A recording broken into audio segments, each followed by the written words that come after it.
Ну, щось я себе не бачу. О, ось я і побачив себе. Сябры, вітаю всіх. Вибачаю, калі ласка, за затрымку. Напишите, калі ласка, як там з гуком, з відео. Бывае у некаторых людзей праблемы. Пакуль што я себе бачу. Я себе не бачу. Все, а зараз уже бачу і чую. О, так. Ось я і побачив себе. Сябры, вітаю всіх. Вибачаю, калі ласка, за затрымку. Напишите, калі ласка, як там. Оп. Так. Вось зараз. Чакаю, сябры, вашага паведамлення чаго-небудзь з чатіка, што ўсё нормально, ўсё чуваць. Ніякіх зацикліванняў няма, бо один раз у меня была такая праблема. Уключыў YouTube у сябе ў браўзеры. Я адначасова стрыміў, і ў выніку пайшло зацикліванне гука такое, і быў вельмі моцны глюк, непрыемны. Зараз ужо такого быць не мусіць, все працуе, мікрафон. На сёння шмат чаго ёсць абмяркоўваць. Вось, напишите, ці не занадта ціха, ці не занадта гучна, бо у меня, бачыце, мікрафон крыху далекавата. Я яго далей паставіў, каб мець мажлівасць жэстыкуляваць сёння у вялікай колькасці, таму што тэма у нас такая крыху эмацыйная, трыгерная, нават дзве, і абедзве трыгерныя. Прыйдзецца сёння паэмацыяніраваць крышачку. Так, пишут, что ўсё добра. Так, 5 чалавек нас сабралася, ура, вельмі рады вас усіх бачыць. Ну і давайте пройдемся па анонсе таго, што мы сёння будзем разглядаць. Ну, спачатку, як заўжды, навіны, якія вы маглі прапусціць. Вось, якія за вас не прапусціў я. Потым мы разберэм іранскую сітуацыю, вядома. По Украине пройдемся ў канцы блоку навінаў, якія маглі прапусціць. Вось, разберем іранскую сітуацыю. Потым пагаворым пра затрыманне вясёлкі 29 ліпеня ў Расонскім раёне. Што гэта значыць, як дзяржпрапаганда на гэта адрэагавала. Гэта, напэўна, найбольш такі эмацыйная частка стрыму будзе. Ну, а пасля пагаворым пра нашэсце нашых старэйшых братоў, так званых. Вось, з усходу ў Беларусь, у Мінск, да якіх яна прыводзіць наступства, як на гэта рэагуюць беларусы, як нам на гэта рэагаваць і што нам рабіць, каб гэтыя людзі заставаліся там, дзе яны, адкуль яны прыехалі і пажадана ў нашу краіну прыязджалі ў як мага меншай колькасці. Назовем гэта так. Ну і прамежку між блоками я буду адказваць на ваши пытанні. Калі ласка, пішыце, не саромейцеся. Я не адразу на ўсё адказваю, праз некаторы прамежак часу. Сканчаецца блок, я перахожу да чаціка, чытаю чатик. Вось, задавайце ваши пытанні, зробім нашу размову больш інтэрактыўнай. І калі ласка, не забудзьцеся паставіць лайк прямо зараз, пакуль вы праглядаеце гэтае відэа, наш стрым. І пакідайце гэтую спасылку на гэты стрым сваім сябрам, знаёмым, каб нашае слово пачула больш людзей. Дзякуй всім, хто прыйшоў. Ну што, усё добра, чутна добра, 7 чалавек глядзіць. Ну, пачынаем. Значыцца, навіны, якія вы маглі прапусціць. У Варшаве Святлана Ціхановская выступіла на EDS, так званым. EDS Summer University, гэта штогадовы форум Еўрапейскай асацыяцыі студэнтаў-дэмакратаў. Ён збірае маладых лідараў, палітыкаў, экспертаў з розных краінаў Еўропы. Падчас выступу лідарка дэмакратычных сіл адзначыла, што рэжым захаваў уладу толькі дзякуючы падтрымку з боку Расіі, і расплачвалася за гэта беларускім суверэнітэтам Лукашенка. Для нас гэта можа быць абсалютна відавочная рэч, аднак заходнікам, сябры, гэта трэба паўтараць бясконца, што для нас, для іх гэта абсалютна не так відавочна, яны жывуць зусім у іншым парадку дня. І нягледзячы на это, дзякуючы нашым намаганням, гэта працягнула Ціхановская, Еўропа ўсё часцей успрымае Беларусь не як працяг Расіі, а як частку сваёй будучыні. І Ціхановская нагадала, што лёс Беларусі непарыўна звязаны з бяспекай усяго рэгіёна. Далей цытата. Падтрымлівайце маладых беларусаў, пакідайце еўрапейскія універсітэты адкрытымі для беларускіх студэнтаў, працягвайце падтрымліваць незалежныя медыа і грамадзянскую супольнасць. Больш за ўсё дыктатура баіцца незалежных людзей. Вось пра гэта, пра тое, чаго дыктатура баіцца незалежных людзей, інтэлектуальна развітых людзей, я толькі выпусціў артыкул сёння зранку, які называецца свядомым змагарам. Паглядзіце его, калі ласка, у маім тэлеграм-канале, ва ўсіх маіх соцсетках ён апошнім вісіць. Усяго 3 хвіліны чытання, там мае думкі, якія ў мяне саспелі падчас прагляду, праслухоўвання, пра чытання беларускай прапаганды. Далее, літоўскія памежнікі выявілі туннель, які вёў з Беларусі на тэрыторыю Літвы. Паводле звестак службы аховы дзяржаўнай мяжы Літвы, ён прызначаўся для незаконнага перасячэння мяжы мігрантамі. Вось так вось выглядаў гэты туннель. Вось, як паведамілі ў гэтай дзяржаўнай службе, туннель быў выяўлены ў мінулую сераду ў Варэнскім раёне на паўднёвым усходзе Літвы. І зафіксаваны быў праз вібрацыі глебы. І ўсяго праз некалькі дзён ізноў навіна ад літоўскіх СМІ. Памежнікі выявілі яшчэ адзін туннель пад дзяржаўнай мяжой. Увечары ў нядзелю супрацоўнікі капчамесскай памежнай заставы варэнскага памежнага атрада ВСАД з дапамогай тэхнічных сродкаў, якія фіксуюць вібрацыі глебы, выявілі, што ў Ладзійскім раёне, зноў жа каля дзяржаўнай мяжы, вядзецца будаўніцтва падземнага туннелю, які некалькі дзён таму пасля правядзення неабходных працэсуальных дзеянняў гэтае збудаванне было засыпанае. Тут нам што трэба разумець, што ўсе такія туннелі рыюцца толькі з дазволу КДБ. Уся прыгранічная тэрыторыя з беларускага боку, яна кантралюецца памежнай службай. Памежная служба, у сваю чаргу, кантралюецца, знаходзіцца пад куратарствам КДБ. Гэта традыцыйна так склалася яшчэ з савецкіх часоў. І все эти размовы пра то, што там ось для нелегальных мігрантаў, для кантрабанды цыгарэт, это выкарыстоўваецца зараз, таму што все гэтыя кантрабандысты, яны з'яўляюцца агентамі КДБ, яны з імі супрацоўнічаюць, агентамі ў том плане, што яны на заробку там знаходзяцца прям, і афіцеры з званнямі нет, проста яны іхнія асведаміцелі, інфарматары, так. Ось, і все гэта зараз используецца для мігрантаў, для цыгарэт, кантрабанды і гэтак далей. Ну вы ж разумееце, што ўсё гэта КДБшнікі дазваляюць рабіць гэтым кантрабандыстам на выраст, так бы мовіць, для мажлівых выкарыстанняў дзяржавай у будучыні. То бок тое, што зараз туды могуць прахадзіць нелегальныя мігранты, што таксама з'яўляецца, вядома, часткай гібриднай вайны КДБ супраць Еўропы, на выпадак вайны, калі сітуацыя пачне абвастрацца, туды можна будзе гэтаксама перадаць зброю. Гэтаксама можна любыя грузы неабходныя для правядзення дыверсіі на тэрыторыі Еўразвязу. Но ў выпадку вайны дыверсанты, забеспячэнне для нейкіх малых дыверсійных груп, зноў жа тая ж зброя, дроны, ўсё гэта пойдзе праз гэтыя туннелі. Менавіта для чаго КДБшнікі не то што дазваляюць, а мажліва і патрабуюць ад этих кантрабандыстаў, каб яны іх рылі. Поэтому, конечно, Літве трэба вельмі пільную увагу на гэта все звярнуць. Ну і вось зноў жа па балтыйскіх краінах Латвія 31 ліпеня закрыла мяжу з Беларусю, афіцыйна патлумачыўшы гэта тэхнічнымі прычынамі. Ну, а рэальная прычына ў тым, што Латвія зараз найбольш пакутуе ад прытоку незарэгістраваных мігрантаў з боку Беларусі. Трэба таксама заўважыць, цікава, што Польша, Літва вельмі моцна знізілі гэты поток, і Беларусь таксама, беларускі бок не так моцна штурхае ўжо людзей у той бок. А вось на Латвію ідзе як бы больш магутны накат. Чаму менавіта так адбываецца, мне складана сказаць, ці то гэта у Літве, у Польшчы больш пільная праца памежных службаў, ці то это нейкая гульня з пункту з боку Беларусі, каб гэты ціск размяркоўваць належным чынам у належны момант, там, дзе ён патрэбны болей. Гэта я пакуль што сказаць не магу. Ну, а так, нічога новага, беларуская дзяржава працягвае выкарыстоўваць людзей у якасці зброі. Вось, далей, ва ўкраіне затрыманы здраднік, які актывізаваў для акупантаў 1000 тэрміналаў Starlink. Уявіце сабе, 1000 тэрміналаў. То бок ён іх рэгістраваў на сябе. Самае галоўнае, што трэба заўважыць, што аніводны з іх расійцы не паспелі скарыстаць супраць Украіны. СБУ і вайсковая выведка адпрацавалі добра. Усе гэтыя тэрміналы былі своечасова заблакаваны.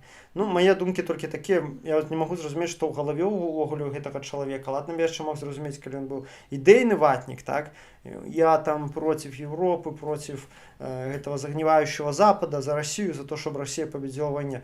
Но после стольких год, какие могут быть уже идейные ватники в Украине, так? И ну все альбо сидят, альбо съезжали, альбо все, что за угодно. Ну, и то бок этот человек это просто зрабіў за гроши. То бок таким быть циником, как просто дать забивать своих суграмадзян пачкамі, дакладна вайскоўцаў, прабачце, да, можа цынічна прагучыць, но вайскоўцы яны гатовыя да смерці. Так гэтымі ж шахедамі забіваюць невінных грамадзян, цывільных, дзяцей, сем'і, так, і ты просто за грошы береш актыў. Это, ну, я не ведаю, я спадзяюся, яму дадуць пажыццёва, ён ніколі з яго не вылезе. Это просто такая нечысць, у мяне не знаходзіцца слова на такіх людзей. Ну і яшчэ ў працяг тэмы Украіны. Вельмі важная, добрая для нас навіна. Офіс генерального прокурора Украіны атрымаў зварот ад офіса прэзідэнта Зеленскага з просьбай разгледзець магчымасць адкрыцця крымінальнай справы ў дачыненні да беларускага палітыка Александра Лукашэнкі. Пра гэта украінскім СМІ паведаміла кіраўніца ўправлення інфармацыйнай палітыкі офіса генпракурора Мар'яна Гаёўская-Каўбасюк. Зараз гэты зварот знаходзіцца на разглядзе, рашэнне яшчэ не прынята. Раней украінскія СМІ са спасылкай на Reuters паведамлялі, што офіс прэзідэнта Украіны звярнуўся да генпракурора з просьбай разгледзець гэтую мажлівасць прыцягнення, ну а потым ужо і падаў афіцыйны запыт. Гэты зварот з такой просьбай быў накіраваны ў офісу прэзідэнта Украіны прадстаўнікамі беларускай апазіцыі. Значыць, Святлана Ціхановская папрасіла даць прававую ацэнку дзеянням Лукашэнка як у сувязі з ягонай агрэсіяй, удзеле ў агрэсіі супраць Украіны і выкарыстанні Беларусі для нападу, гэтак і з злачынствамі супраць чалавецтва. Яшчэ нагадаю, што ну, па-першае, я думаю, што крымінальная справа гэта будзе адкрытая, гэта будзе важны дыпламатычны і палітычны крок, які ўзмацніць пазіцыі беларускай дэмакратычнай супольнасці і саслабіць пазіцыі Лукашэнка. Гэта не жарты. Вось.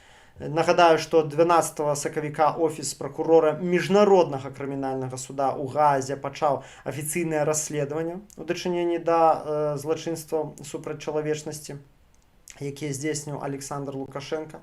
І все гэтыя пазовы, все доказы на гэту тэму былі перададзеныя беларускімі дэмсіламі і міжнароднымі арганізацыямі ў офіс міжнароднага крымінальнага суда. То бок кольцо вакол Лукашэнкі сціскаецца, і калі ён там ці нейкія ягоныя набліжаныя думаюць, што это лухта, што нам там гэтыя суды, што нам там за мяжой в Украіне, да ніфіга это не лухта, как бы. Это сур'ёзная рэч, гэта не жарты, і это будзе мець наступствы. То бок Лукашенко вельмі марыў пра тое, каб быць такім пасярэднікам, міратворцам між Расіяй і Захадам пры урэгуляванні канфліктаў, але ягоны ўдзел у украінскай вайны абнуліў гэтыя спадзяванні. А зараз, калі супраць яго пачнецца крымінальны пераслед з боку Украіны, а я думаю, што ён пачнецца, то гэтыя спадзяванні проста будзе цвік ужо ўвабіты. Вось, і у яго не застанецца практычна ніякіх опцый, вось, для того, каб захаваць сваю легітымнасць на міжнародным узроўні, потому што ўжо 2 расследавання за злачынствы супраць чалавечнасці, ну, а яны зробяць яго, калі не рукапаціскальным, калі не рукапаціскальным, то чалавекам вельмі складаным становішча, назовем гэта так. А як толькі ягоны галоўны гаспадар Пуцін абрынецца, а гэта пытанне часу, то тут ягоная палітычная кар'ера, пабудаваная на хлусні, на крыві невіновных людзей, тут яна і скончыцца. Але для нас, я гэта ўсё ў кантэксце чаго кажу, што чым пачала займацца Украіна, для нас важна, што Украіна пакрысе пераўтвараецца з кропкі мясцовага супраціву, з краіны, якая абараняе выключна свой уласны суверэнітэт ад агрэсіі, у рэгіянальную вайскова-палітычную сілу. Перш за ўсё гэта адбываецца дзякуючы рашучасці украінскага кіраўніцтва, а па-другое, дзякуючы значным вайсковым мажлівасцям Украіны, якія час ад часу толькі растуць і растуць. Для прыкладу возьмем Малі. Калі хто не ведае, Украіна улезла ў канфлікт у Малі, гэта афрыканская краіна, з вельмі выразнай мэтай. Значыцца, Малі, сітуацыя там такая. Гэта краіна без выхада да мора ў цэнтральнай ці хутчэй заходняй Афрыцы. Там з 2012 года цягнецца паўстанне бербераў. Берберы гэта качавы народ, тамтэйшы карэнны народ Сахары, які моцна прыцясняецца тамтэйшым урадам вайсковай хунтай. І яны неаднаразова падымалі паўстанне. І апошняе паўстанне цягнецца з 2012 года па сённяшні дзень з невялічкімі перапынкамі. І вось малійскія ўлады афіцыйныя, гэта вайсковая хунта, яна паклікала ў сваю краіну ЧВК «Вагнер» для таго, каб тыя ім дапамаглі расправіцца з паўстанцамі. Што робіць Украіна? Яна, па-першае, аказвае падтрымку выведдадзенымі гэтым паўстанцам, якія ваююць супраць вагнераўцаў і супраць падтрыманага Расіяй ураду Малі. Паведамлялася, што ў ліпені 24 года ва ўсходняй частцы Малі паўстанцы туарэгі разграмілі калону ўрадавых войскаў Малі і наймітаў ЧВК «Вагнера». Гэта адбываецца, дарэчы, зараз, это в 24 годзе першы раз адбылося, а зараз гэта адбываецца ўжо досыць хутка, там недавно і гелікоптер збілі. Ось. Але тады в 24-м гэта быў адзін з найбольшых балючых разгромаў расійскіх наймітаў у Афрыцы. Загінулі дзесяткі вагнераўцаў, і спікер галоўнага ўправлення разведкі Мінабароны Украіны Андрэй Юсаў публічна заявіў, што паўстанцы атрымалі для гэтай акцыі падтрымку Украіны. І вядома таксама, што байцы ГУР Украіны навучаюць туарэгскіх паўстанцаў, у прыватнасці вучаць іх карыстацца дронамі, сучасным вайсковым абсталяваннем і гэтак далей. То бок кусаюць Расію там, дзе яна не прывыкла, каб яе хтосьці кусаў. Судан цікава. У Судане таксама прысутнічае украінскі спецназ, але тут ён таксама там падтрымлівае паўстанцаў і удзельнічае ў кропкавых аперацыях супраць вагнераўцаў. Вось. І гэта ўсё удзел Украіны ў гэтых канфліктах у Афрыцы, в якія ўжо паспела запіліць свой лыч Расія. Гэта ўсё з'яўляецца часткай стратэгічнай праграмы стрымлівання і падрыва вайсковых і эканамічных магутнасцяў РФ. Вось. Іран. Нечакана Украіна і тут сказала сваё слова. На мінулым тыдні у Каспійскім моры былі нанесеныя па Каспійскім моры ўдары украінскімі дронамі па караблях, якія перавозілі груз, які належаў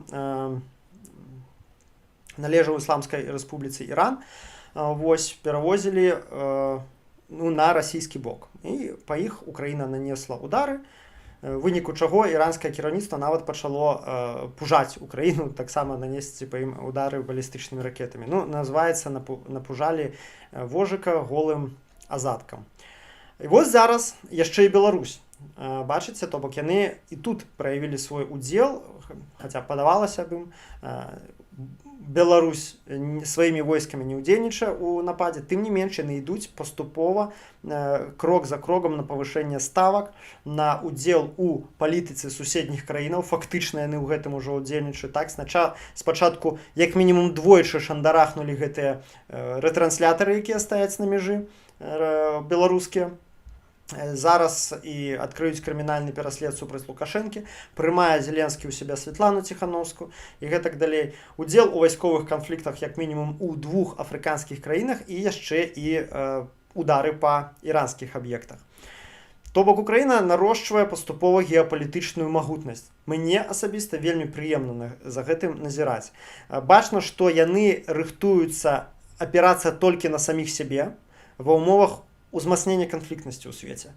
То бок яны ствараюць самастойна і вытворчасць сваю вайсковую, і робяць у сябе палітычны цэнтр сілаў. Яны там ужо і саміты ў сябе праводзяць, і вось запрашаюць да сябе моцных палітыкаў, дысідэнтаў, гэта як Ішах Реза Пехлаві, і вось наша ж Святлана Ціханаўская. Яны працуюць супраць РФ там, дзе раней працавалі толькі вялікія дзяржавы. на тэрыторыі трэціх краінаў, спрабуюць стаць цэнтрам прыцягнення ўсіх антыімперыялістычных, расійскіх сілаў. І мне хочацца ў гэта верыць, і я бачу прызнакі гэтага. Украіна працуе сёння не проста на перамогу ў вайне, а на нанесенне РФ стратэгічнай паразы. Вось такія ў нас навіны. Зараз пераходзім да Ірану, паглядзім, што там у чаціку. Марна Яме пішу: усім прывітанне, здароўкі, рады цябе бачыць. 11 чалавек нас глядзіць. Сябры, пастаўце лайк, калі глядзіце, не забывайцеся, калі ласка. Значыцца, зараз пра Іран. Не вельмі шмат там адбылося на гэтым трэку за гэты тыдзень. Тым не менш, пасля 5-дзённага перарыву у запуске ракетаў і баях Іран запусціў ракеты па Кувейту і Ярданіі. Сумесна агулам там было 6 загінулых, запусцілі па амерыканскіх вайсковых базах. ЗША ў адказ 31 ліпеня нанеслі удары, 2 гадзіны наносілі удары па кіроўным пунктам Квір на поўдні Ірана. Ужо многія эксперты, якіх я чытаю, яны досыць крытычныя наконт гэтых крокаў, гавораць, што они не прыносяць аграмаднага такого пажаданага выніку, то бок Іран як мог блакаваць Армузскі праліў і наносіць удары, дзе ён хоча, так і гэта і працягвае рабіць. Ну, не будзем вырашаць за вайсковае кіраўніцтва ЗША, але, канешне, бачыш, на што сітуацыя ў некаторы тупік зайшла, то бок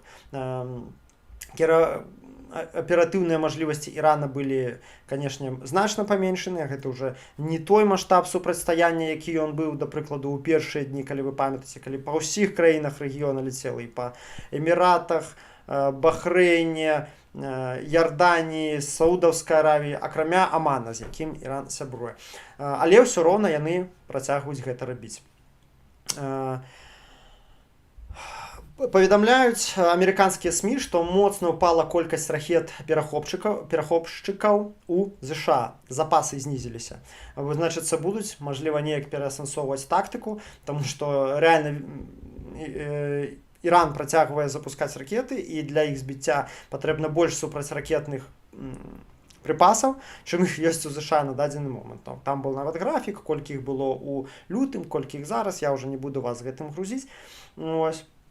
Але факт у тым, што не я адзін заўважыў, што нейкі тупік у гэтай сітуацыі настаў. Трамп чамусь не хоча гэты вузел развязваць. Мажліва, я так мяркую, ад таго, што выбары хутка ў Кангрэс, і пачынаць нейкую наземную аперацыю пад выбары ў Кангрэс — это явна не найлепшае рашэнне.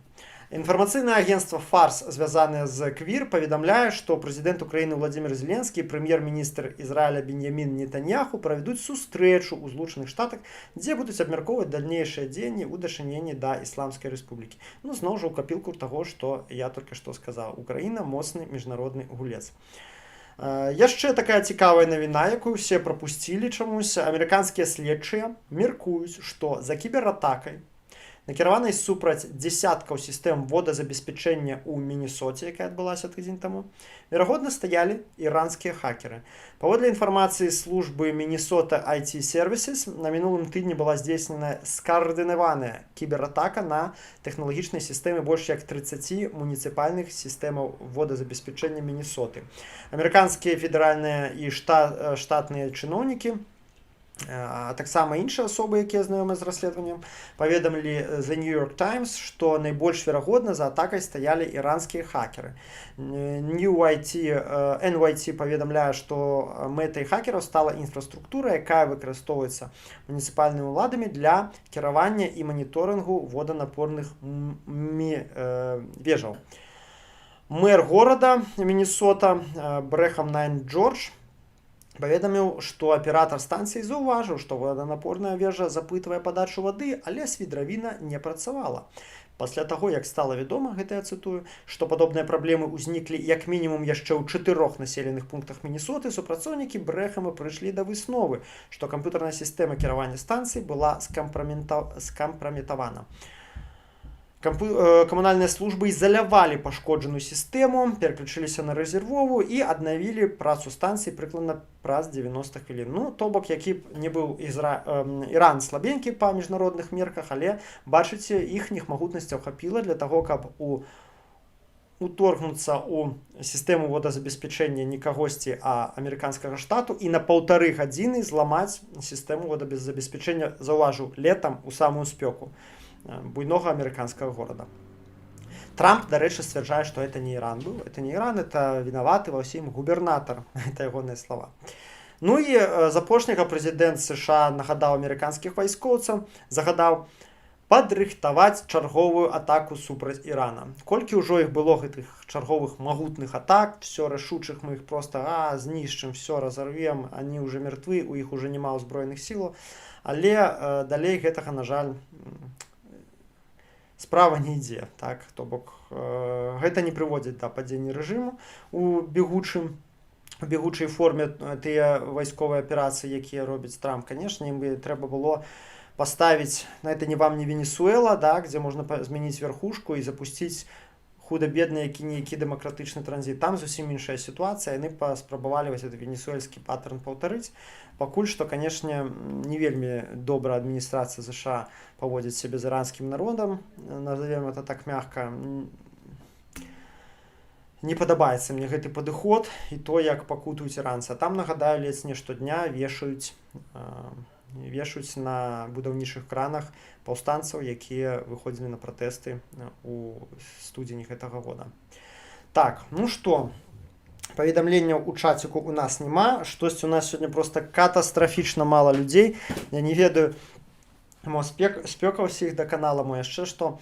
Ну, добра. Зараз абмяркуем напад міліцыі на фестываль, намётавы лагер Rainbow Family 29 ліпеня. Што адбылося? Значыць, гэта такая суполка ці рух, можна сказаць, каляхі панскіх людзей, там намешана где-то і хіпі, і экалогія, і у кагосьці крышнаізм, і іншыя сучасныя духоўна-экалагічна лайфстайлаўскія цячэнні. Ну, так это можна хіпі, як абагульніць, да, крыху, як калі спрасціць. І вось яны, што раз там на некалькі год, па-моему, збіраюцца ў лесе, робяць там намётавы лагер, дзе медытуюць, тусуюцца, купаюцца, уз'ядноўваюцца з прыродай і гэтак далей. І вось трэба сказаць, што яшчэ ў 23-м годзе такі лагер праходзіў у Беларусі, ўсё было нармальна. Ну, а 29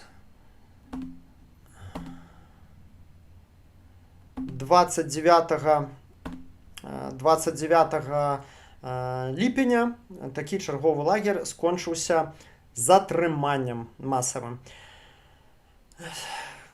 Блізу 115 супрацоўнікаў міліцыі прыехалі на паляну ля возера Белага пад Расонамі і там здзейснілі хапун, захапілі, ну, па розных дадзеных там ад 280 до 350 чалавек.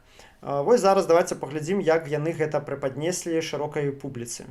Значыцца, відэа з афіцыйнага каналу. Родные, вы думали... Не тое. На линию 102 поступил сигнал, что в Рассонском районе на берегу озера Белое, вблизи деревни Межно, более 300 граждан, в том числе иностранные, несовершеннолетние и малолетние дети, приняли участие в несанкционированном массовом мероприятии.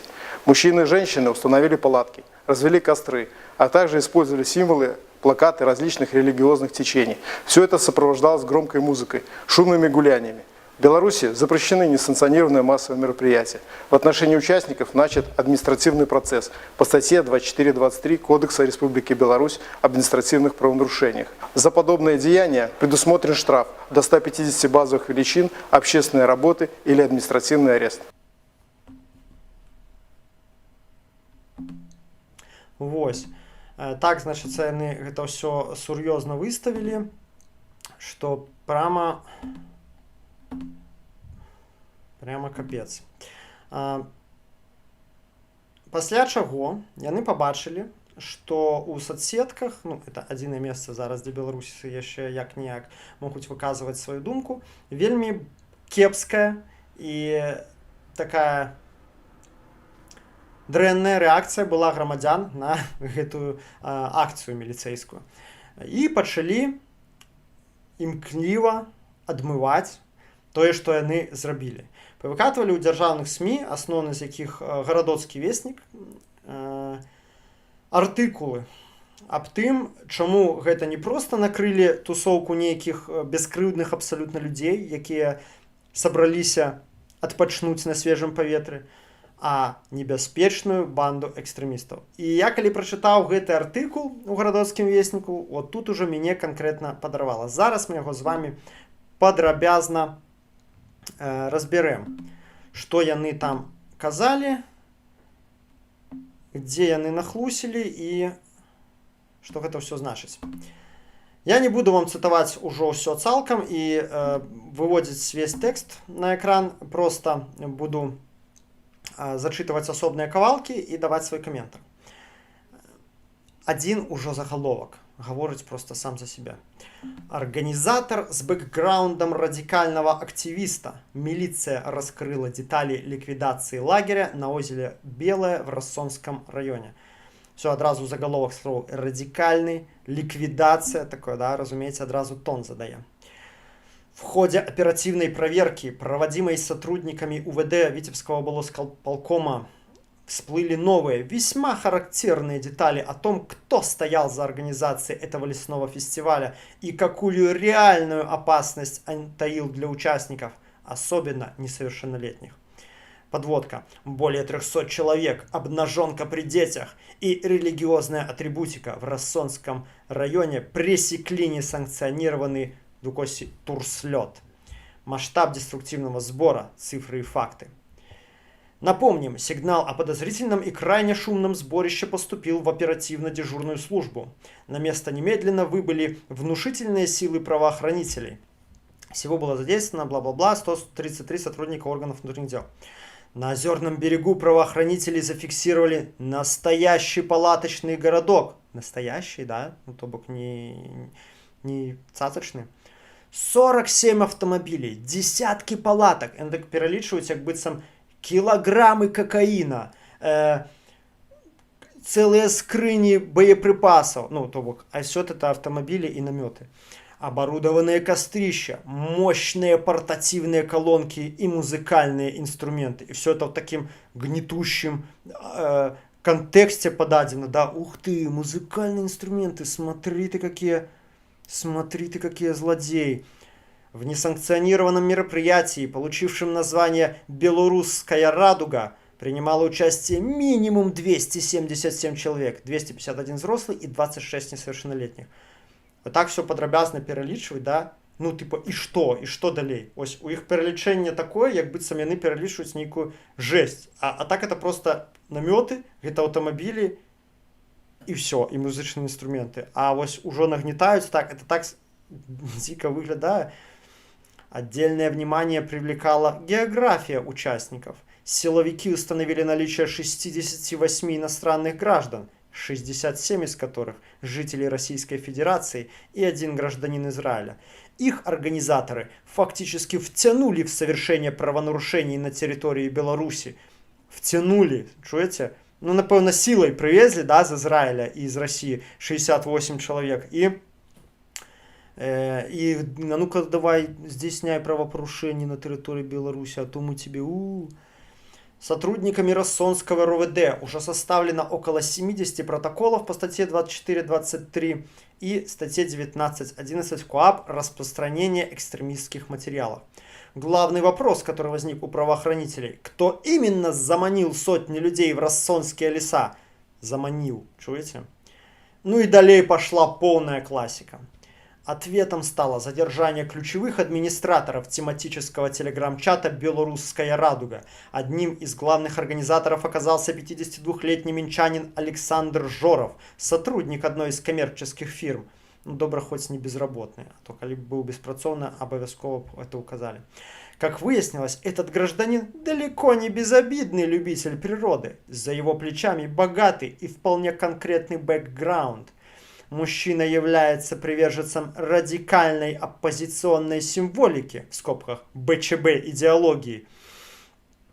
Вот меня больше всего вырубает эта фраза БЧБ идеология. Покажите мне хоть один доведник по политологии, хоть один артикул в Википедии, який говорить про БЧБ идеологию. Нема. Что такое? Блин, сами выдумали вот эту аббревиатуру, эту термин БЧБ идеология. Нема такой идеологии. Приверженцам радикальной оппозиционной символики. Тоже фраза, да, такая, на уровне не ведаю. Пятиклассник, по-моему, писал. Ранее уже привлекался к административной ответственности по статье 2334 за участие в несанкционированных акциях протеста в 2020 году. А кто не притягивался? Блин, полова Минска притягивалась. И числится в базах правоохранителей как лицо, причастное к финансированию протестной деятельности. Ну, коли кто не ведает, финансование протестной деятельности, это коли полізняволеным на лавку у СІЗА переводили гроши. Ось этих людей записывали у такую категорию. Альбо волонтеры допомагав передачи збирать на Крестина. Тоже это все потом пошло к финансированию протестной деятельности. Второй задержанный администратор, 28-летний уроженка Гродно Алиса Кухта, работающая в одной из гродненских школ. Именно эти люди через мессенджеры вербовали участников. Вербовали, чуете слово? Як ЦРУ вербує, да, ось агентов, так эти Кухта и Жоров вербовали, понимаете, да? А ну-ка пошли с нами в лес, мы там будем... Координировали логистику и убеждали людей, что в лесу, цитата, в лесу законы государства не действуют. Вот это мне особливо сподобалося. Мне так подобається, що коли мне так подобається, да, вот, для описания побытовых дзеянняў выкарыстоўваюцца складаныя спецыялізаваныя словы, каб накнесці больш шпіёнскай атмасферы і пераканаць, что не написали в чате: о, приезжай туды потусуемся, а вербовали. Не домовлялись, где сустрэцца, а координировали логистику. Ну, то бок, пераканаць чытача, что это не просто люди собрались отпочнуть, а там была координация и вербовка. Далее протягивается артикул. Подводка, подзаголовок. Как деструктивные секты вербуют адептов? То бок их уже в деструктивную секту записали. Уже и БЧБ, и экстремисты, и деструктивная секта. Внешне происходившее на озере Белое пытались преподнести как миролюбивое движение неформалов. Но нас-то не подманишь, правда, мы ведаем, что там на самом рэч. Хиппи или экоактивистов. На месте правоохранители изъяли многочисленные плакаты, полотнища и атрибутику с символикой кришнаизма и специфических восточных учений. Так почекайте, уже у нас и усходнее учение, и кришнаизм это все тоже уже под забороной?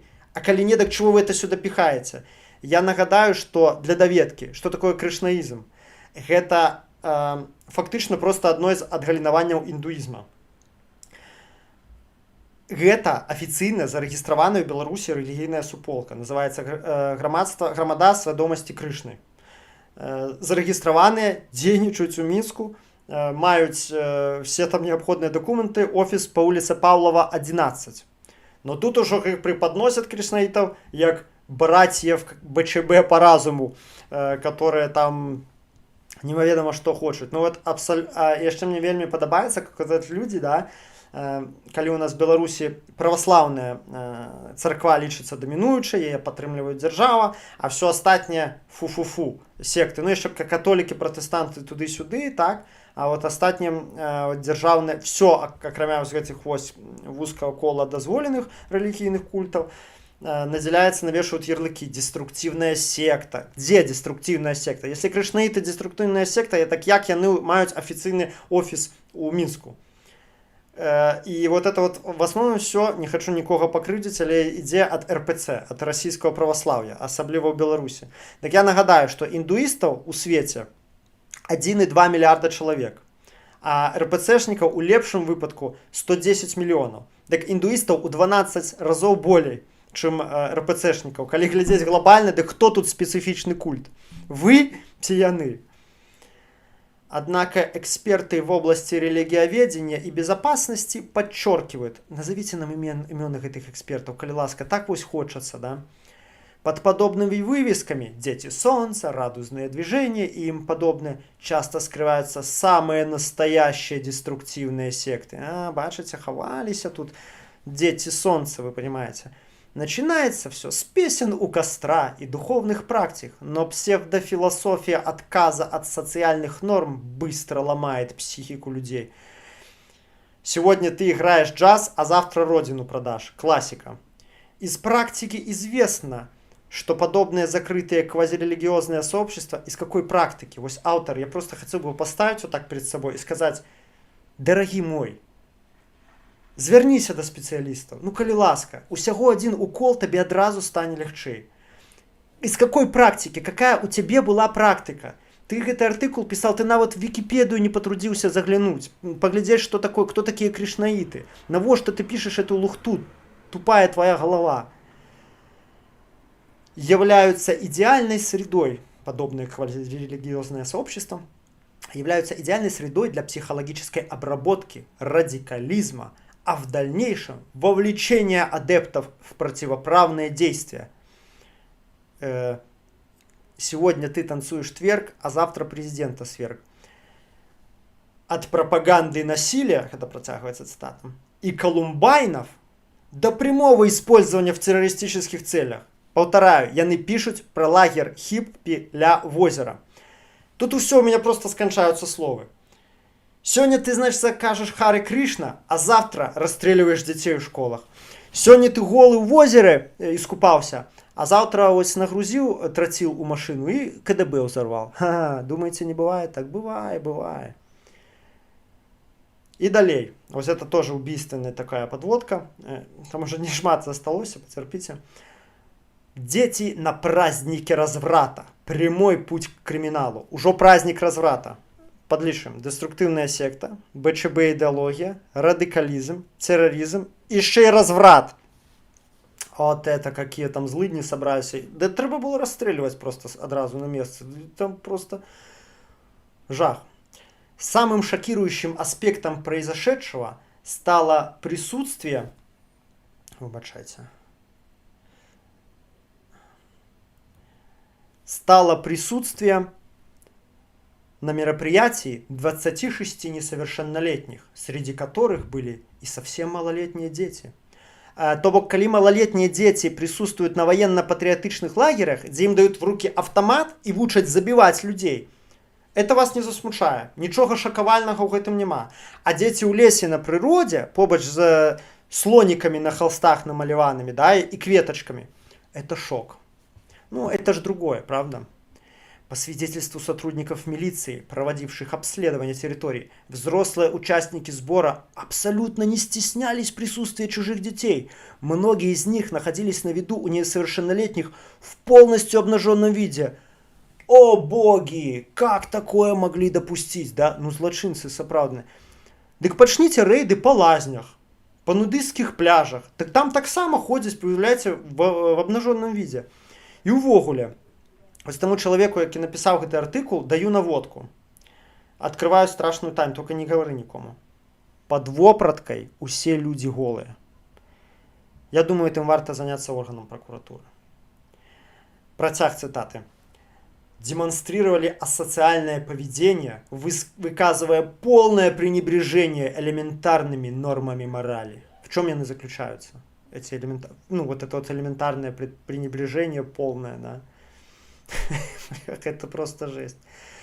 Специалисты инспекции по делам несовершеннолетних бьют тревогу. Вовлечение детей в подобное безобразие – это прямой путь к разрушению их психики. Разрушение психики уже отбылось у авторов этого артикулу. А что до оголенных людей, слухайте, ну, многих из нас мать и батьки в детстве брали голыми у лазню, где были разом и маленькие голые, и дорослые. Скажите мне, у кого з вас ад гэтага разбурылася псіхіка? Ёсць такое? Ну напишите ў чатик ці ў каментарах, я не ведаю. Больш за тое, шмат у якіх культурах і ў Еўропе, і ў Азіі аголенае цела у адмыслова адведзеных для гэтага месцах, калі яно, не лічыцца чымсьці страшным ці сорамным. Ну, по-моему, наадварот, вот такая нездоровая сексуалізацыя аголенага цела, гэта ўжо хутчэй ненармальна, так? Прапагандысты ўжо не ведаюць, як вылузнуцца, з чаго б уже чтобы яшчэ з пальца высмактаць, каб паказаць усім, якім жахлівым месцам был гэты намётавы лагерь. Нават голыя ходили, вы уяўляеце себе? Ух, кошмар. В таких антисанитарных и морально деградировавших коммунах неизбежно появляются алкоголь, психотропы и тяжелые наркотики. То бок до БЧБ, экстремизма, протестов, разврата, терактов, деструктивных сект, у нас еще и алкоголь с наркотиками добавился. Ну, сатанизма не хапае. Ось для полного конфликта сатанизма и свастиков. О, свастики мусят быть, и фашизма немножечко додать.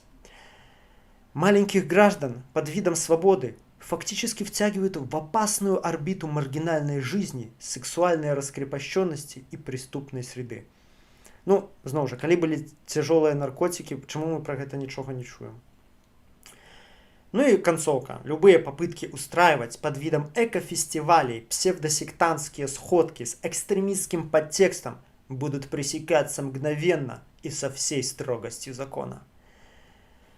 Вось менавіта таму Беларусь і знаходзіцца па ўсім сацыяльным, эканамічным, тэхналагічным паказчыкам на дне усіх мажлівых сусветных рэйтынгаў.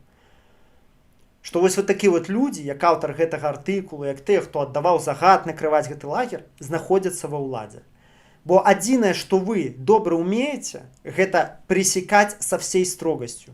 Думаць, разважаць, што-небудзь ствараць, пасеяць штосьці добрае, карыснае, гэта вы не ў стане. Вы ў стане толькі разбураць усё, што выходзіць з-пад вашага кантролю. Як вы і разбурылі гэты лагер, вы штодзённа разбураеце беларускае грамадства, каб зрабіць з яго адну вялікую казарму, у якой усе будуць хадзіць па струнцы і казаць толькі тое, што дазволена, думаць, глядзець і рабіць толькі тое, што дазволена вамі. Ёлупнямі з абмежаваным мысленнем, якія баяцца свабоды больш за ўсё на свеце.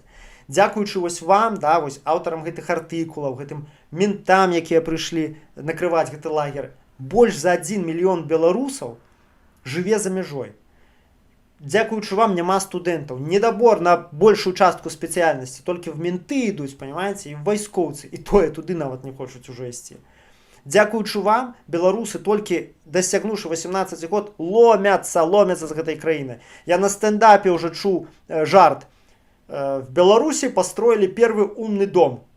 Через неделю он свалил в Польшу. Ну, такие жарты не на ровном месте з'являються, правда? Нічога нема. Мы краіна-ізгой. Моладзь не хоча тут жыць. Не хоча звязваць свой лёс з гэтай краінай. А інвестуе сябе у Польшу, у Літву, у Германію, у ЗША. Толькі не ў Беларусь. Дзякуючы вам. Затое вы хвастаетесь, как вы умеете пресекать по всей строгости. Ну и поглядим на гэтых страшных маргиналов, БЧБ, террористов, деструктивных кришнаитов, наркоманов, алкоголиков, проституток на видео. На линию 102 поступил сигнал.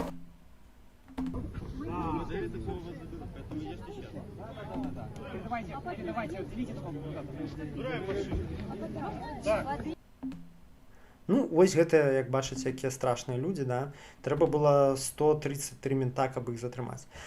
Ну і коротко пробежимся по маніпуляціях у гэтым артыкуле. Так, я люблю вось гэту разбіраць маніпуляцыі прапагандыстаў, хлусаў, калі яны думаюць, што яны самыя разумныя. Рэлігійная сімволіка была пастаўленая у першы шэраг. Мы там абнаружылі рэлігійную сімволіку. Так у царкве яны таксама ёсць. Голыя перад дзецьмі хадзілі. Ну, гэта я ўжо тут апісаў. Гэта не ёсць склад злачынства. То бок, калі гэта ў адведзеных для гэтага месцах, калі гэта ёсць у культуры гэтай супольнасці, у тым гэта норма, да? Я не разумею, чым... Ну, как, я разумею цудоўна, чаму яны так кажуць. Ну, просто гэта брудная маніпуляцыя. І, зноў жа, БЧБ ідэалогія. То бок, яны знайшлі яе там, дзе яе не было. Да? То бок, калі б гэта было адкрыты продэмакратычнае мерапрыемства, чаму б яно тады праходзіла ў Беларусі столькі год, і апошні раз нават у 23-м годзе. Чого ж вы тады не прыйшлі, не затрымалі? Ну, аб гэтым зараз пагамонім чаму.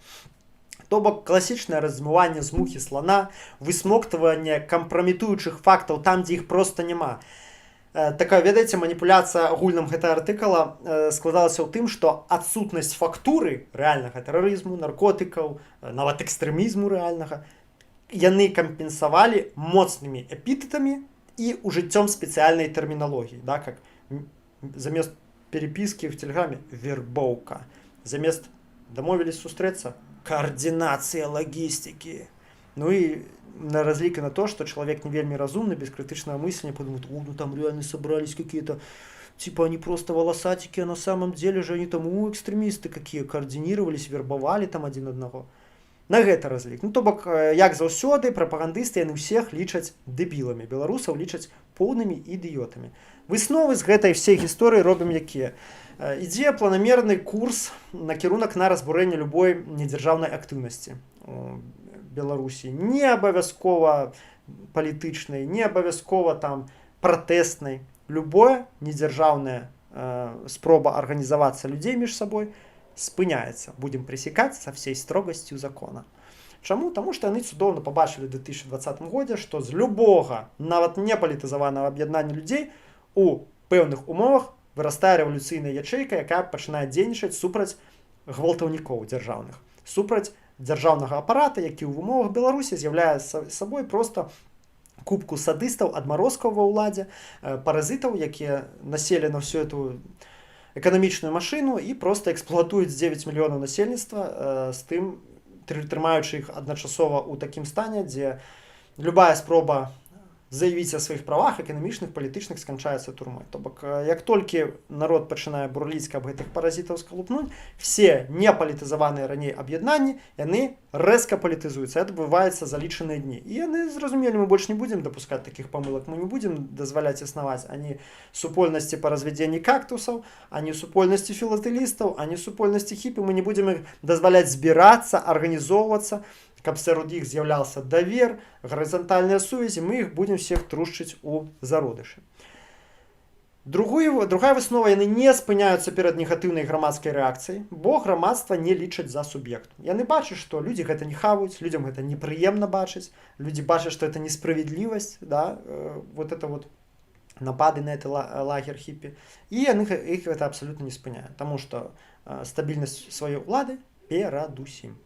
Ну і што мяне асабліва злуе, што актыўна выкарыстоўваюць ось сямейныя каштоўнасці, вот эту псевдо-мораль, общественную мораль, вот эти вот понятия, да, абсолютно криводушно, двудушно прикрываются детьми, что мы не просто тут спробуем раструшить любую спробу людей организоваться горизонтально, мы защищаем детей. Ведь вы посмотрите, бедные дети, они же увидят оголенные тела, о ужас, это сломает их психику.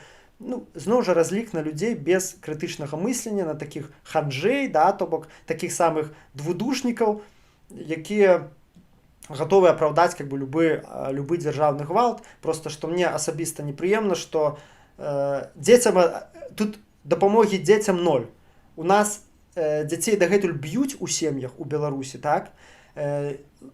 Раз на некалькі год здзяйсняецца тое, што і забіваюць кагосьці з дзяцей, так? У выніку хатняга гвалту, так? У нас адбываецца гвалт у закрытых установах, это спецПТУ, это калоніі для непаўнагадовых, там дзяцей б'юць, разумееце, там над ними адбываецца гвалт.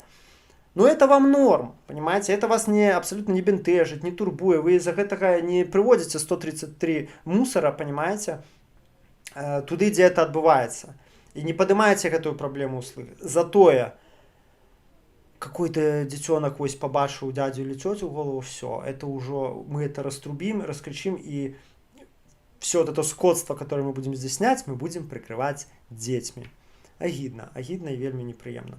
Так, ну все, там понаписывали ў чатику вельмі шмат, зараз почитаю чатик и будем переходить до наших гостей з России. 21 человек на сувязі. Перед тым, як я буду читать, сябры, я нагадаю, что мне патрэбная ваша падтрымка для того, каб моя праца развівалася, каб стрым гэты бачыла больш людзей, і тыя артыкулы, якія вы у меня, я спадзяюся, чытаеце, падкасты, якія слухаеце, все это вымагае вашай фінансавай падтрымкі. А грамадны дзякуй тым, хто это ўжо зрабіў, але яе трэба больш і больш і больш. Таму, у каго ёсць жаданне, у каго ёсць такая мажлівасць, калі ласка, задонатьте. Лепш за ўсё, яшчэ раз паўтаруся, рабіцеся патронамі. Вось уверхся мой Patreon. Вы мне гэтым вельмі дапаможаце, мне будзе і прыятней самому рабіць, ведаючы, што мне ад вас капае хоць 5 еўра на месяц, хоць 10 еўра на месяц.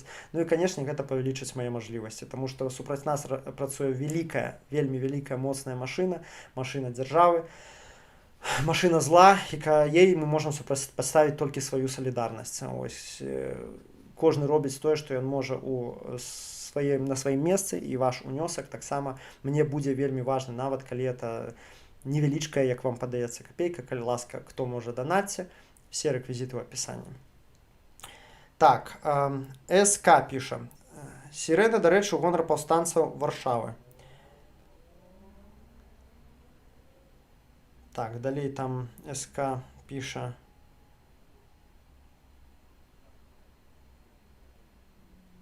Гэта кіраўніцтва па лагічных памылках, а не артыкул.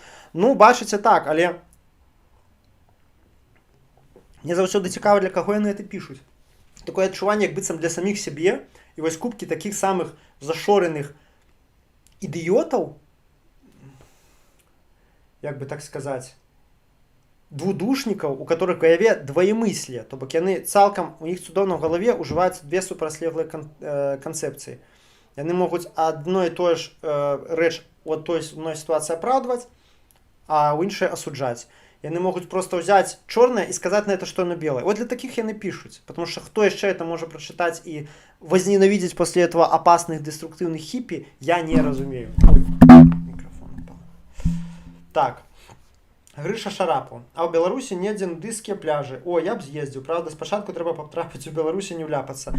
Ну, я думаю, упэўнены, што яны ёсць, так, і прынамсі у Літве яны ёсць. Ну, я не хадзіў адмыслова ніколі на нудысцкія пляжы. Я не настолькі раскрепашчённы чалавек, так, але вось быў у Літве на моры недавно і ішоў пешшу праз узбярэжжа, і там пэўны сектар адведзены пад вот гэты нудысцкі пляж. І ты хочаш, не хочаш, ты міма яго пройдзеш, калі тебе трэба з пункта А ў пункт Б, ты нават па лесе не можаш абысці, бо там сцежкі няма. І што, і ходзяць людзі голыя, ніхто не памёр ад гэтага. Прынамсі пры мне. Цукерачка піша. Мікола, памятаю твоё інтэрв'ю блогеру зэку-хакеру Паўловскаму. Канал яго цяпер Людзі Про. Адкуль ты яго ведаеш? Ён нейкі мутны. У яго на канале чэкісты, рашысты, СВОшнікі і усялякая гідота. Ну, я яго ведаю яшчэ з 18-го году. Я яму сам напісаў, прапанаваў зрабіць са мной інтэрв'ю. Я не вельмі добра сачу за ягоным каналам. Ён у першую чаргу бізнесмен, але я яго ведаю як з добрага боку. Ён мне дапамагаў словам, дапамагаў справай. За ягоныя погляды я магу паручыцца, што там нічога мутнага, стрёмнага няма. Наконт таго, хто ў яго там на канале, каго ён дае слова, тут нічога не магу сказаць, не бачу. Апошнія там некаторыя відэа бачыў у яго.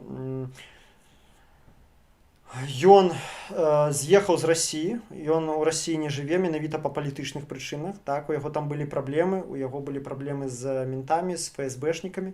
Ён адтуль з'ехаў. Не буду казаць за што, ну, мажліва, ён гэта казаў, мажліва, не хоча, каб гэта казалася. То бок ён па поглядах ён абсалютна наш чалавек. Нічога такога дрэннага, стрёмнага ніколі за ім не бачыў, цалкам за яго магу.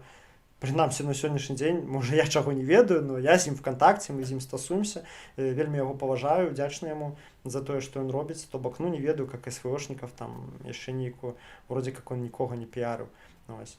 Магу памыляцца, але наўрад ці. Ось. Нармальны чел ён. Саша Бусел. Сірена. Так, Саша Бусел піша, некалі на Мінскім моры быў такі пляж, але менты там усіх распужалі яшчэ гадоў мо 15 таму. Ну, вось бачыце, я гэтага не ведаю. Ну, ўсё роўна людзі працягваюць купацца глышом, проста робяць гэта так, каб менты не бачылі. Так, сябры, нагадваю, калі ласка, пастаўце лайк, хто яшчэ гэта не зрабіў. Ну і мы працягваем пра гасцей з Расіі. Блін, батарэя расцягвае, сканчаецца. Спадзяюся, не выключыцца камера. Госці з Расіі. У соседках зараз шмат інфармацыі пра тое, што робяць расійцы, якія масава прыязджаюць у Беларусь. Прыязджаць у Беларусь пачалі пасля таго, як ім закрылі ўсе астатнія накірункі для адпачынку, амаль што, так. Іх засталося не так шмат. І пасля таго, як у Расіі пачалі сістэматычна блочыць інтэрнэт. І беларусы гэтым вельмі незадаволеныя. Шмат відэа ёсць і ў інстаграме, і нашы незалежныя СМІ, блогеры робяць аб тым, як расійцы сябе паводзяць. Я кожны раз натрапляю на это відэа і бачу, што беларусаў яны выклікаюць вельмі жывую рэакцыю. Ну, пасудзіце самі, як можа не выклікаць вось такія вось паводзіны жывую рэакцыю. Паглядзіце, што сябе уяўляюць тыя людзі, якія да нас прыязджаюць. Родные, вы думали, я в России? Нет, я уже в Гродно. Вот таким составом отдыхать. Внимание, обручите 10 рублей. Девки, это не рубли, это граммы, блядь. А почему не гренки? Девки, нас сейчас выпиздят из этого поезда. Я взяла пленочный фотоаппарат. Давай, вот именно сейчас нужно запечатлеть меня с этим ланчбоксом. Печенье сладость. А схуя? Печенье до чаю. А почему? Типа оно на белорусском. А мы же в России. Журавель, я цукерки у шоколадзе, блядь. Вось. Я думаю, многія ўжо бачылі войны трэці, якія адбываюцца, калі чарговы расіянчык, напісаўшы, зайшоўшы праз VPN трэд, напіша: «А как у вас там в Белоруссии с?» Или «Хочу переехать в Белоруссию, подскажите, объясните». Вядома, беларусам гэта не падабаецца. Вядома, беларускае грамадства на гэта востра рэагуе. Гэта і разнасць менталітэтаў між намі, перш за ўсё. Можна заўсёды расійцаў пабачыць па паводзінах. Яны шумныя, нестрыманыя. Яны не паважаюць людзей, якія ў іх, я зараз кажу пра асноўную масу, якія вакол іх знаходзяцца. Хамяць, паводзяць сябе высакамерна, паводзяць сябе так, як быццам тут усё ім належыць, усе ім абавязаныя. Патрабуюць у крамах, каб ім разлічваліся з імі, у іх прымалі расійскія рублі.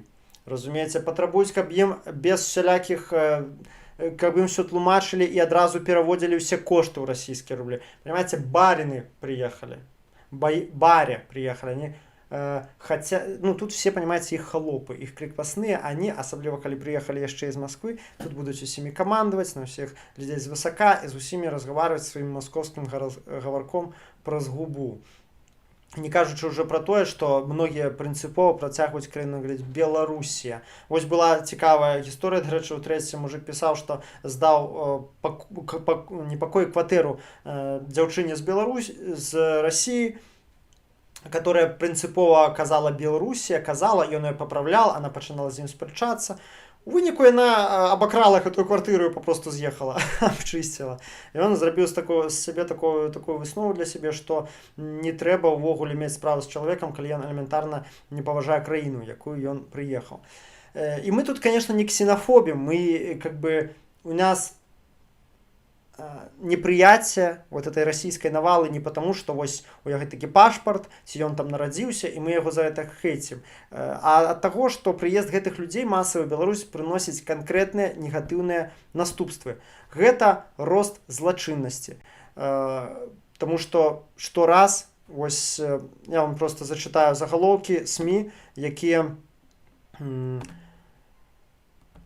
якіх апошнім часам стала вельмі шмат.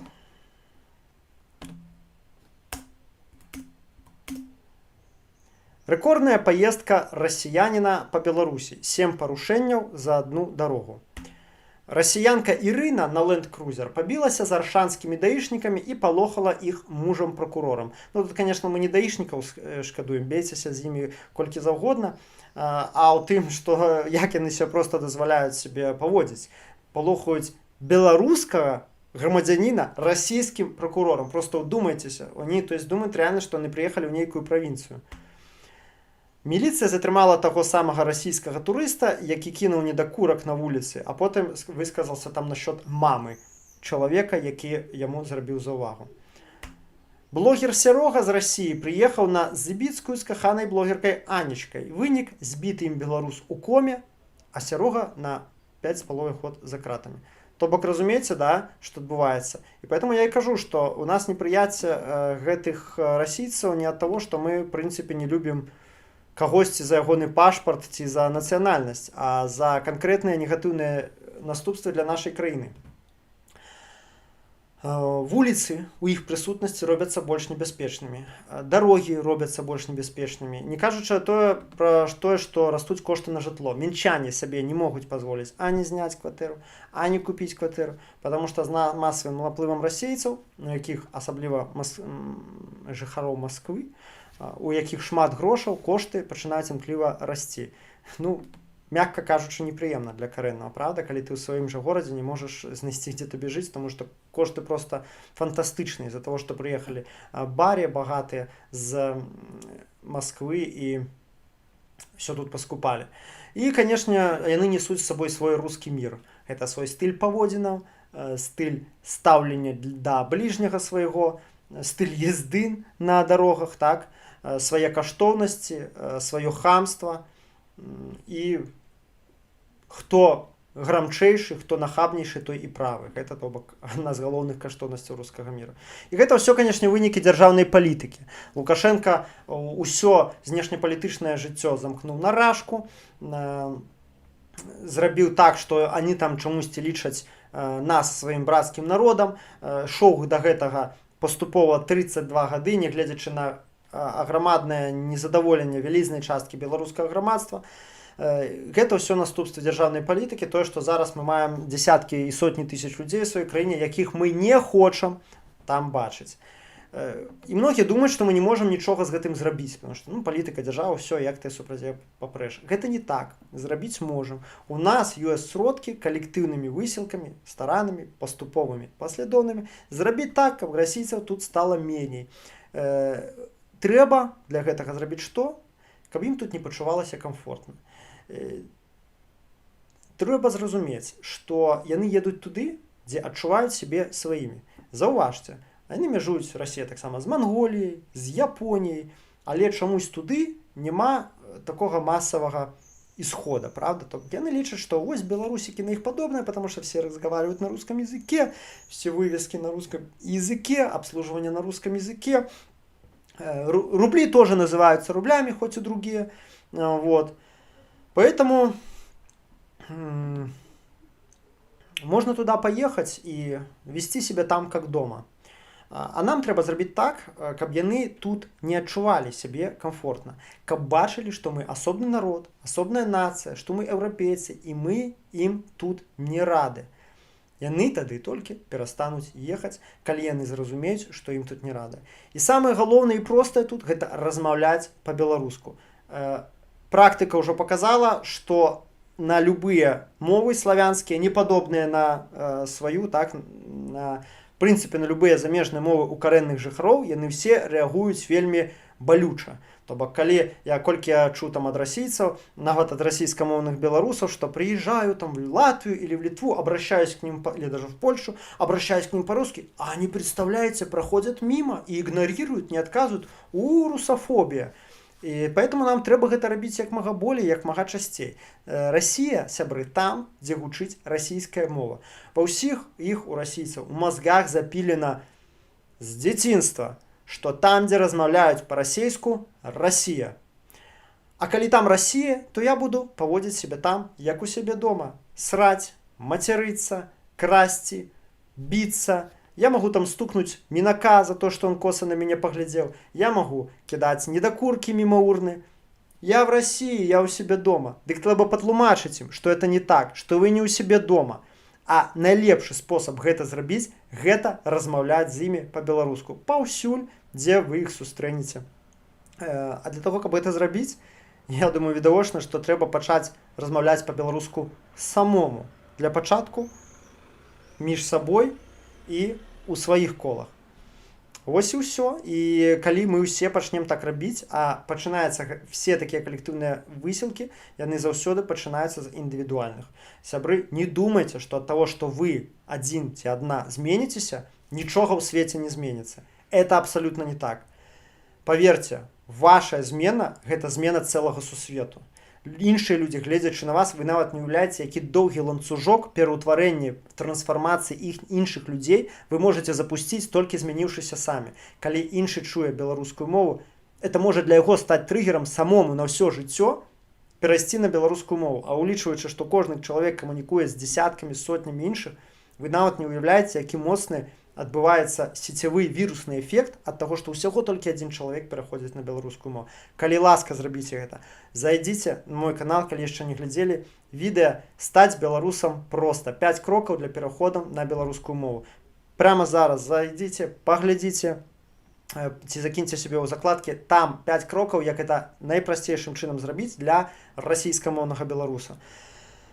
Вось, это самае галоўнае, што мы можам зрабіць. Але ёсць яшчэ варыянты. Гэта не здаваць гэтым людям кватэры, толькі не паліцеся, не кажыце, я вам не здам, потому што вы з Расіі.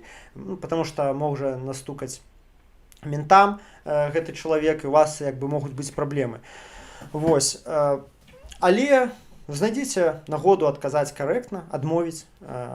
Што да мяне, калі б у меня была кватэра, якую б я мог здаваць, так, у меня няма ніякай маёмасці, я б лепей здал любому азіату, ось сур'ёзна, узбеку, таджыку, кіргізу, нігерыйцу здаў бы, разумееце, но толькі не расійцу. Паведамляйце ментам пра, калі вы бачыце гэтыя праванарушэнні з іхняга боку. Гэта неправільная паркоўка, гэта яны все любяць масава рабіць. Гэта любое хуліганства. Вось цудоўна гэты хлопец з недакуркам зрабіў, вы ўсе бачылі гэты тык-ток, так? Рабіце заўвагі, не саромейцеся, пачынае мацярыць, пачынае агрэсіўнічаць, здымайце адразу на тэлефон, выкладаеце ў інтэрнэт. Калі вы видите, як гэтыя расійцы, маскоўцы п'юць на вуліцах, таксама не саромейцеся паведамляць ментам. Хай менты робяць хоць нешта карыснае, а не толькі накрываюць намётавыя лагеры хіпі і бегаюць за тымі, хто рэпост зрабіў неправільна.